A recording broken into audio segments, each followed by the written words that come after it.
കേരള മെക്ടെക്കിലേക്ക് എല്ലാവർക്കും സ്വാഗതം. ഇന്ന് നമ്മുടെ കൂടെ ഉള്ളത് ഒരു സ്വിഫ്റ്റ് ഡിസയർ ആണ്. ഇത് ഫസ്റ്റ് ജനറേഷൻ സ്വിഫ്റ്റ് ഡിസയർ ആണ്.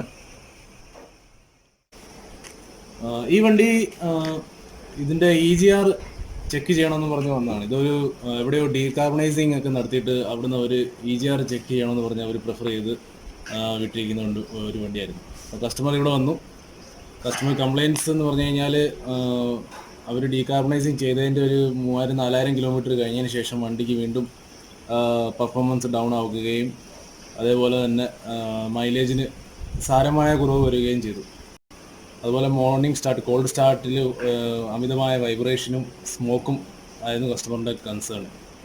അപ്പം കസ്റ്റമർ എന്നെ പെടുത്തി അത് ഇതുപോലെ ഒരു ഡീകാർബണൈസിങ് നടത്തിയിരുന്നു, പക്ഷേ അവർ EGR ചെക്ക് ചെയ്യണമെന്ന് പറഞ്ഞിരുന്നു എന്നുള്ളൊരു കാര്യം ഓർമ്മപ്പെടുത്തി. അപ്പോൾ അതെങ്ങനെയാണ് നമ്മളത് എന്തൊക്കെ ചെക്ക് ചെയ്തു, അതിൽ എന്തൊക്കെ നമുക്ക് കിട്ടി, അതിന് നമ്മൾ എങ്ങനെ റെക്ടിഫൈ ചെയ്തു നമുക്ക് കാണാം. വണ്ടിയുടെ സിംറ്റംസും കസ്റ്റമർ കൺസേണും അനുസരിച്ച് നമ്മൾ ഇതിൻ്റെ എയർ ഇൻടേക്ക് സിസ്റ്റവും EGR നമ്മൾ അഴിച്ച് ചെക്ക് ചെയ്തു. അപ്പോൾ അതിൽ നമുക്ക് കാണാൻ സാധിച്ചത് അതിൽ എക്സസീവായിട്ടുള്ള കാർബൺ ഡിപ്പോസിറ്റ് ഉണ്ട്, അതുകൊണ്ട് ഇത് ചോക്ക് അയക്കുകയാണ്. അപ്പോൾ അങ്ങനെ ഒരു അവസ്ഥ വരുമ്പോഴത്തേക്ക് ഇഞ്ചക്റ്റ് ആകുന്ന ഫ്യൂവലിന് ബേൺ ആകാൻ വേണ്ടിയിട്ട് മാത്രമുള്ള എയർ എഞ്ചിനുള്ളിൽ എത്തത്തില്ല. അപ്പോൾ ഡീസൽ പ്രോപ്പറായിട്ട് ബേൺ ആവാതെ വരുന്നതുകൊണ്ട് കോൾഡ് സ്റ്റാർട്ടിങ്ങിൽ എക്സസീവ് ബ്ലൂയിഷ് സ്മോക്ക് ഉണ്ടാവും, എൻജിൻ ഒരു വൈബ്രേഷനും ഉണ്ടാവും. അതാണ് ആക്ച്വലി ഇതിൻ്റെ പ്രോബ്ലം. അപ്പോൾ ഇതിന് നമുക്ക് എയർ ഇൻടേക്ക് സിസ്റ്റവും EGRഉം പ്രോപ്പറായിട്ട് ക്ലീൻ ചെയ്യേണ്ടതായിട്ടുണ്ട്.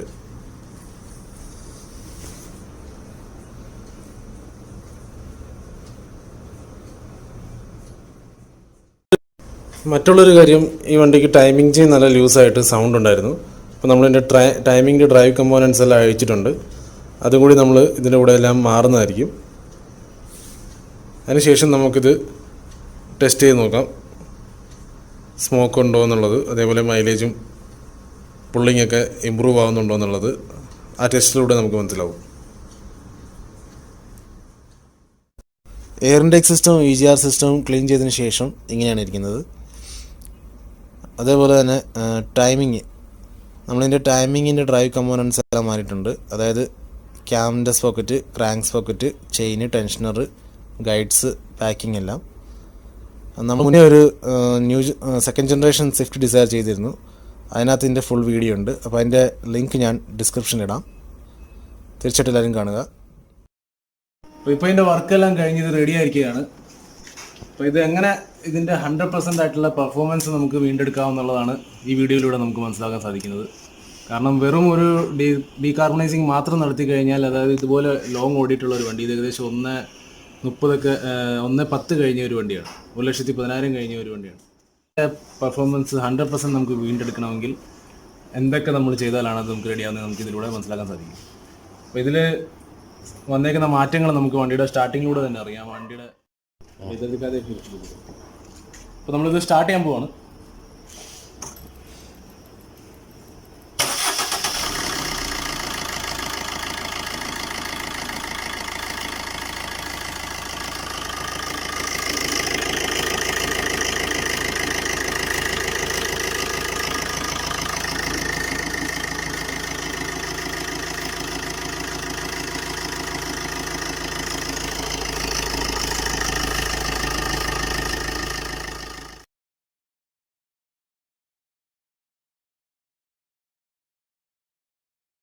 അപ്പോൾ ഗായ്സ്, നമ്മൾ നമ്മുടെ OBD വണ്ടിയുടെ ഈ ഭാഗത്തായിട്ട് കണക്ട് ചെയ്തിട്ടുണ്ട്.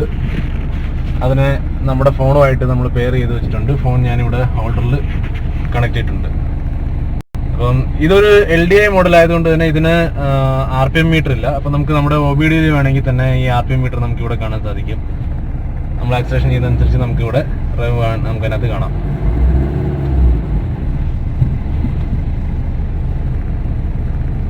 ഇനി ഞാനിവിടെ അതിൻ്റെ റിയൽ ടൈം ഇൻഫർമേഷനിൽ കുറേ സെലക്ഷൻ നേരത്തെ തന്നെ ചെയ്തിട്ടുണ്ട്. അതിൽ നമുക്ക് ഇതിൻ്റെ മൈലേജും പെർഫോമൻസും കാര്യങ്ങളൊക്കെ അറിയാനായിട്ട് സാധിക്കും. അപ്പോൾ നമുക്കൊരു ടെസ്റ്റ് ഡ്രൈവ് പോയിട്ട് വരാം. എത്രത്തോളം മാറ്റം വന്നിട്ടുണ്ടെന്നുള്ളത് നമുക്കറിയാം. മൈലേജ് ഓക്കെ ആണോ എന്ന് അറിയാം, എഞ്ചിൻ ലോഡ് ഒരുപാട് എടുക്കുന്നുണ്ടെന്നുള്ളത് അറിയാം, ടർബോയുടെ ബൂസ്റ്റ് ഒക്കെ എങ്ങനെയുണ്ടെന്നുള്ളത് പ്രോപ്പർ ആണോ എന്നുള്ളത് നമുക്ക് അറിയാനായിട്ട് സാധിക്കും.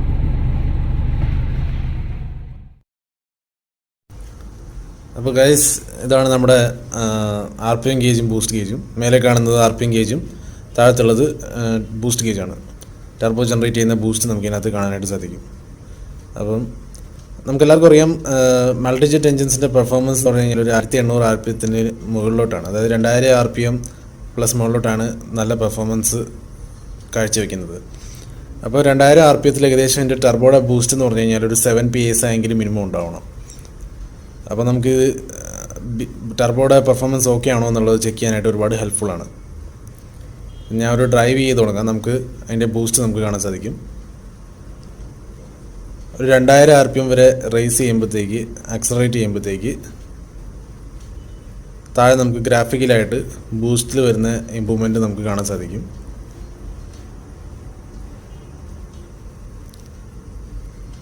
ഇപ്പോൾ എക്സാക്റ്റ് ഒരു 2000 RPM ആക്സലറേറ്റ് ചെയ്യുമ്പോഴത്തേക്ക് താഴെ നമുക്ക് ടർബോയുടെ ബൂസ്റ്റ് കാണാം. ഏകദേശം ഒരു 7.6 PSI വരെ ഇത് വന്നിട്ടുണ്ട്. അതേപോലെ നമ്മൾ ആക്സലറേഷൻ കുറയ്ക്കുമ്പം ഇതിൽ കുറവും വരുന്നുണ്ട്. ഇപ്പം ഇത് നോർമലാണ്. അതായത് ഒരു 2000 RPM 7 PSIക്ക് മേളിലോട്ട് തന്നെ ബൂസ്റ്റ് ജനറേറ്റ് ചെയ്യുന്നുണ്ട്.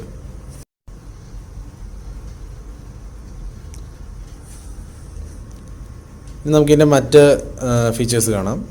പിന്നെ അത് നമുക്ക് ഇൻടേക്ക് എയർ ടെമ്പറേച്ചർ നമുക്ക് കാണാൻ സാധിക്കുന്നുണ്ട്. അതിൻ്റെ ഗേജ് ഉണ്ട്. അതിൻ്റെ അതുപോലെ ഇൻടേക്ക് മാനിഫോൾഡിലെ പ്രഷർ PSIയിൽ നമുക്ക് കാണാൻ സാധിക്കുന്നുണ്ട്. താഴത്തെ ഗേജിൽ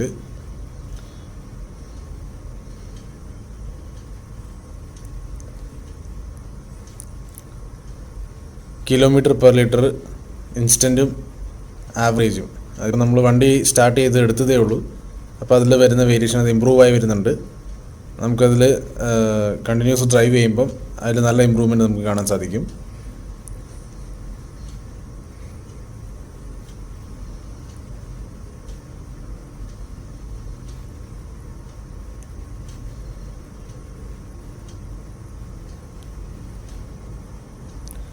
പിന്നെ ഉള്ളത് ലിറ്റർ പെർ കിലോമീറ്റർ. അതായത് മേലെ കാണുന്ന ഗേജ് ലിറ്റർ പെർ 100 കിലോമീറ്റർ. അതായത് 100 കിലോമീറ്റർ ഓടാൻ വേണ്ടിയിട്ട് എത്ര ലിറ്റർ ഫ്യൂൽ കൺസ്യൂം ചെയ്യുന്നുണ്ടെന്നുള്ളതാണ് ആ ഗേജ് കാണിക്കുന്നത്.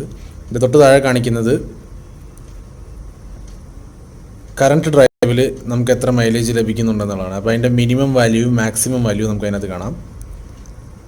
പിന്നെ എൻജിൻ ലോഡ് നമുക്ക് കാണാം. അപ്പം ഈ ഒരു ഗേജ് നമ്മുടെ ഡ്രൈവിംഗ് ഇമ്പ്രൂവ് ചെയ്യാനായിട്ട് ഒരുപാട് ഹെൽപ്ഫുള്ളാണ്. എന്താ വെച്ചാൽ എൻജിന് അനുഭവപ്പെടുന്ന ലോഡ് ഏറ്റവും മിനിമം രീതിയിലാണെങ്കിൽ, അതായത് ഏറ്റവും മിനിമം രീതിയിൽ ലോഡ് വരുന്ന ഒരു ഡ്രൈവിംഗ് ആണ് നമ്മൾ ചെയ്യുന്നതെങ്കിൽ വണ്ടിക്ക് നല്ല മൈലേജ് ലഭിക്കും. അതേപോലെ നല്ല പെർഫോമൻസ് ഉണ്ടാവും. അതിന് തൊട്ട് താഴെ അബ്സല്യൂട്ട് ലോഡ്. പിന്നെ നമുക്ക് കൂളൻ ടെമ്പറേച്ചർ ഇതിനകത്ത് തന്നെ കാണാൻ സാധിക്കും. അപ്പോൾ ഇതിനകത്തൊരു 85 ഡിഗ്രി സെൽഷ്യസ് നമുക്കിത് കാണിക്കുന്നുണ്ട് കൂളൻ ടെമ്പറേച്ചർ. ഇത് ടെമ്പറേച്ചർ മാനുഫാക്ചർ സ്പെസിഫിക് ചെയ്തിരിക്കുന്ന ടെമ്പറേച്ചറിനെക്കാട്ടിലും കൂടുതൽ, അതായത് ഓവർ ഹീറ്റ് ആവുകയാണെങ്കിൽ ഇത് നമുക്ക് വോയിസ് ആയിട്ടൊരു മെസ്സേജ് നമുക്ക് തരുന്നതാണ്. അപ്പോൾ നമുക്കിനി ഇതിൻ്റെ ആവറേജ് മൈലേജ് നമുക്ക് ടെസ്റ്റ് ചെയ്യാം. അപ്പോൾ നമുക്ക് കാണാം നമ്മൾ ഡ്രൈവ് ചെയ്തതനുസരിച്ച് ഇതിൽ മാറ്റം വന്നുകൊണ്ടിരിക്കുന്നുണ്ട്.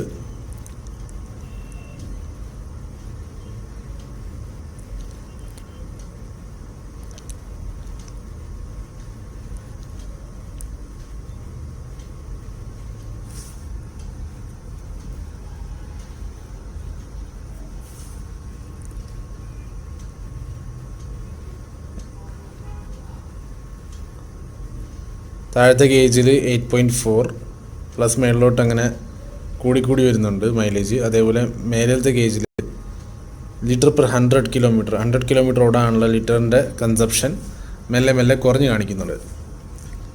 അത് നമുക്ക് കണ്ടിന്യൂസ് ഒന്ന് ഒബ്സർവ് ചെയ്താൽ നമുക്കറിയാം. അതിൽ വരുന്ന മാറ്റം നമുക്ക് അറിയാനായിട്ട് സാധിക്കും.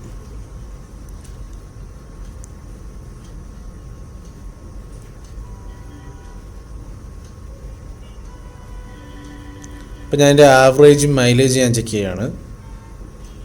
അതിൽ വരുന്ന ഇമ്പ്രൂവ്മെൻറ്റ്, നമ്മൾ വളരെ ചെറിയൊരു ഡ്രൈവാണ് ഉപയോഗിക്കുന്നത്, എന്നാൽ പോലും നമുക്കതിനകത്ത് നമ്മുടെ ഡ്രൈവിങ്ങിൻ്റെ ഡ്രൈവിംഗ് കണ്ടീഷൻ അനുസരിച്ച് അതിനകത്ത് വരുന്ന വേരിയേഷൻസ് നമുക്ക് കാണാം. അതിനകത്ത് വരുന്ന ഇമ്പ്രൂവ്മെൻറ്റ് നമുക്ക് കാണാനായിട്ട് സാധിക്കുന്നുണ്ട്. ഏകദേശം ഒരു 16 കിലോമീറ്റർ വരെ ഈ ചെറിയ ഡ്രൈവിൽ തന്നെ നമുക്കത് മൈലേജ് കാണിക്കുന്നുണ്ട്.